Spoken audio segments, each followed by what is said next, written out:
It feels like just yesterday the 2024 quarterback recruits were arriving on campus, but now some of them are not only starting, but are becoming stars in college football. In today's video, I want to take a look back at the 2024 quarterback class and go through how the top quarterback recruits have done just a year and a half into their careers. We're going to go through the top 10 guys, but before we get started, if you're a big fan of college football, be sure to subscribe to the channel, leave a like if you want to support today's video, and let me know what player, team, topic, or situation I can cover next. Now let's go ahead and get started and take a look back at the 2024 quarterback class.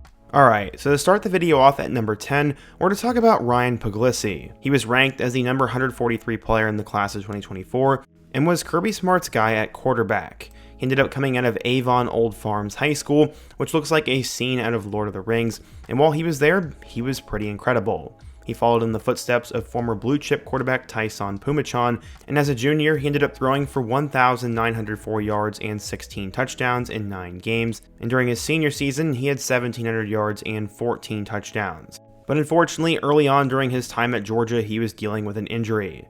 Apparently, he would have a small stress fracture in his knee, and it would cause him to miss a lot of the 2024 spring practices and the 2024 G-Day game. Luckily, his number was not going to be called, as Gunnar Stockton was the backup and Carson Beck was the starter. Paglissi did not see the field in 2024, and so far in 2025, as the backup, he's done very little. He's completed 9 of 15 passes for 112 yards and 1 touchdown, with 2 interceptions. That is not exactly promising, and Georgia's quarterback room is kind of thin and bare right now, and I'm not sure if Paglissi is actually ever going to make it at Georgia. I don't say that with any sort of malintent, I'm just not sure he's going to be the guy there, and I bet he ends up transferring at some point. At number 9, we have a guy who is considered a child prodigy, as Jaden Davis was starting to get big time offers while he was only in 8th grade. He ended up going to Providence Day School, which was located in Charlotte, and at one point, he was listed as the number 1 recruit in the country. That was when 24/7 Sports would drop their initial sophomore recruit rankings, and Davis had the numbers to back all of this up. He ended up throwing for 1,800 yards and 14 touchdowns that year, and then during his junior season, he had 3,400 yards and 43 touchdowns, and followed up his senior season with 3,300 yards and 43 touchdowns. The guy was absolutely incredible and put up insane numbers, and would decide to commit to the Michigan Wolverines. He'd be considered the next great Wolverine quarterback, but he had dropped from number 1 to number 9. This was definitely interesting. In 2024, despite having horrific quarterback struggles, Jaden Davis never saw the field. Davis Warren, Jack Tuttle, Alex Orji, or Jaden Denegal could not get anything going for the Wolverines, but their true freshman Davis never played. I've definitely heard plenty of rumors and speculation about why he didn't play, but in the end, he just didn't step foot on the field. Going into 2025, he was never going to start over Bryce Underwood, and so far this season, he is 0 of 2 with an interception. Like Paglissi, I don't necessarily think Davis is ever going to play at Michigan, and I thought he personally should have transferred after last year. I don't think Bryce Underwood is going anywhere, so for now, Jaden Davis is stuck in limbo, and I hope he can get out of it soon. A few weeks ago on the channel, I did a spotlight on Ethan Grunkmeyer, and it happens to be my most popular video recently, and he is now the starting quarterback for Penn State after Drew Aller got injured. He was listed as the number 103 player in the country, and following in the footsteps of Drew Aller, who he was actually friends with, he went to Olentangy High School and was a star while he was there. Penn State was his first big offer, and he eventually passed for 3,500 yards and 39 touchdowns, and in total during his career, he finished with 8,401 yards and 80 career touchdowns. Grunkmeyer had blown up, but he was loyal to Penn State and would decide to commit to the Nittany Lions, and he was eventually bumped from a 3 to a 4. He landed as the number 8 guy in the nation, and last year, Grunkmeyer wouldn't play until the college football playoff. Bo Prabula had decided to transfer at that point, so he was the backup in the SMU game, and ended up throwing 1 of 2 passes for an interception. This season, he was now expected to be the number 1 backup on the team, and with Drew Aller getting hurt, Grunkmeyer would have to make his first career start on the road against Iowa. This did not go according to plan, as it was a lot like Taquan Roberson back in 2021. Grunkmeyer went 15 of 28 for 93 yards and 2 interceptions, and he's obviously going to have to get better. I'm not sure what's going on with Penn State this season, and I'm not sure if Grunkmeyer is actually the answer there, but we'll have to wait and see, and so far he's off to a slow start, but there's still time to turn things around. Coming in right in front of Ethan, we need to talk about Aaron Noland. Noland was listed as the number 61 player in the nation, and some believed he was a 5-star recruit. Either way, he came out of the state of Georgia and went to Langston Hughes High School and was absolutely incredible while he was there. He He ended up throwing for 2,100 yards and 22 touchdowns as a senior, and in total, he had over 10,000 yards and 100 touchdowns. His junior season was his best, as he had over 4,000 yards and 55 scores, and Ohio State and Ryan Day would get in on him early and got him committed. Noland was supposed to be their 2024 guy, but as we all know, Julian Saiyan would eventually transfer after everything that happened with Nick Saban, so at that point I knew Noland was never going to play, and he was going to eventually transfer. He would not end up appearing on the field during the 2024 season, and then decide to enter the 2025 transfer portal, where he settled on South Carolina. Lenora Sellers was supposed to be the guy, and after getting injured, they would turn to Luke Doty instead of Noland. I guess he's just redshirting and trying to pull a Dante Moore, and prepare to be the starter next year, but for now we don't really know. Aaron Noland hasn't done anything through his first year and a half, but I do believe in him and think he has a lot of potential. Number 6, we have our first guy who has started a ton of games, and that is CJ Carr. He's obviously the grandson of Lloyd Carr, and his little brother is currently a commit to Miami of Ohio as a quarterback. The Carr family is just good at football, and he ended up going to Saline High School in Michigan, where he became a 5-star recruit after his sophomore season. He passed for 2,700 yards and 26 touchdowns as a junior, and then followed it up with 2,800 yards and 24 touchdowns as a senior. The guy was absolutely incredible, and he said he wanted to get out of the state and not stay home with Michigan, so he decided to go to Notre Dame. Notre Dame is literally as close as you can get to Michigan while still being out of state as possible, but still, I wasn't going to question it. Carr was a big-time recruit for them, and as a true freshman last year, he would not see the field. They already had their guy in Riley Leonard, and this past offseason, Carr would beat out both Kenny Minchie and Stephen Jelly for the starting job, and he has been spectacular. Through the first half of the season, CJ has passed for nearly 1,800 yards and 14 touchdowns, and has also rushed for 2 more scores on the ground. He has now led Notre Dame to 5 straight wins, including a victory over a top 20 USC team, and it seems Carr is getting better and more confident, and his ceiling is ridiculously high.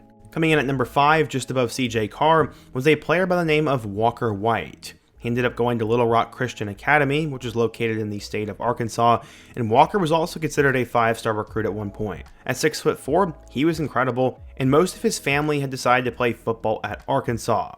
He would decide to go a completely different route, as after a season in which he ended up throwing for 2,300 yards and 29 touchdowns with 9 more scores on the ground, he would shock the world and commit to Auburn. Arkansas fans definitely felt slighted by this, but Walker was hoping to be developed by Hugh Freeze at Auburn. Unfortunately, that would not end up working out, as last season, the Tigers didn't have great quarterback play either, but he didn't really get a chance. He went 2 of 5 for 18 yards and would decide to enter the 2025 transfer portal. I guess he saw the success that Sawyer Robertson had last season, so Walker would decide to transfer over to Baylor, where he's also pulling an Aaron Noland and waiting his turn. Sawyer is right now one of the best statistical quarterbacks in college football, and Walker will probably take over as the starter in 2026 and make a name for himself. For now though, it is too early to tell and too early to make a judgment on him. At number 4, we have a guy by the name of Luke Croman, who I think I've talked about probably 30 times on the channel by now. I've done a ton of short segments on him, but coming out of Benedictine Military School in Savannah, Georgia, Croman was a relative unknown. The guy who came before him was Holden Gariner, who was a 4-star quarterback who went to Auburn, so when Luke took over, he was a star. He threw for 3,100 yards and 31 touchdowns during his senior season, and was also really good with his legs. Mike Norvell was his first major offer with Florida State, and he decided to stay loyal to them, and even when Croman blew up, stay committed to the Noles. Last season, he would arrive on campus as the backup behind Brock Glenn and DJ Uiagalelei, but by the end of the year, they decided to throw Croman in with the Wolves, and he ended up throwing for 500 yards with 3 touchdowns and 2 picks. He got most of his action against both Florida and Charleston Southern, and it looked like he was not prepared, and also Florida State was a complete dumpster fire. Ahead of the 2025 season, Croman would decide to transfer over to Mississippi State and was one of the top quarterbacks in the portal, but so far, he has been their 3rd-string quarterback behind both Blake Shapen and true freshman Camario Taylor. Croman has gone 2 of 4 for 20 yards, and he did end up with a rushing touchdown. Right now, I'd honestly say Luke has been underwhelming, and it's going to be super intriguing to see if he can beat out Camario Taylor for the 2026 starting job at Mississippi State.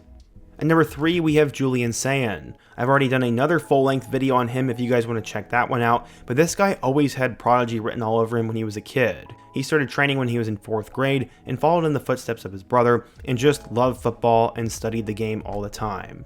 He ended up arriving at Carlsbad High School, and as a sophomore, he threw for 2,800 yards and 34 touchdowns. He followed it up with similar numbers his junior year, and as a senior, he ended up throwing for 2,300 yards and 24 touchdowns. In total, he threw for nearly 7,800 yards and 85 touchdowns, and was considered a 5-star recruit and the #1 quarterback in the class.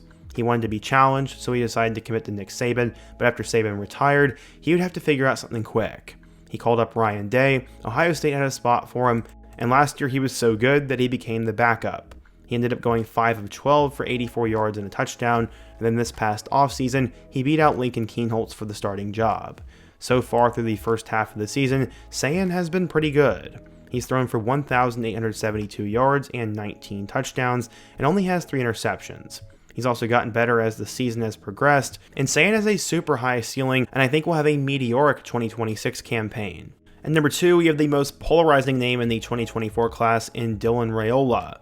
He ended up going to a couple of different high schools, as he was at Burleson High School in Texas, Chandler High School in Arizona, and Buford High School in Georgia. He couldn't seem to make up his mind in the high school world, but he was super talented, and scouts thought he was a 5-star. He also could not figure out where he wanted to play football, as he flipped commitments between Ohio State and Georgia before eventually ending up at Nebraska.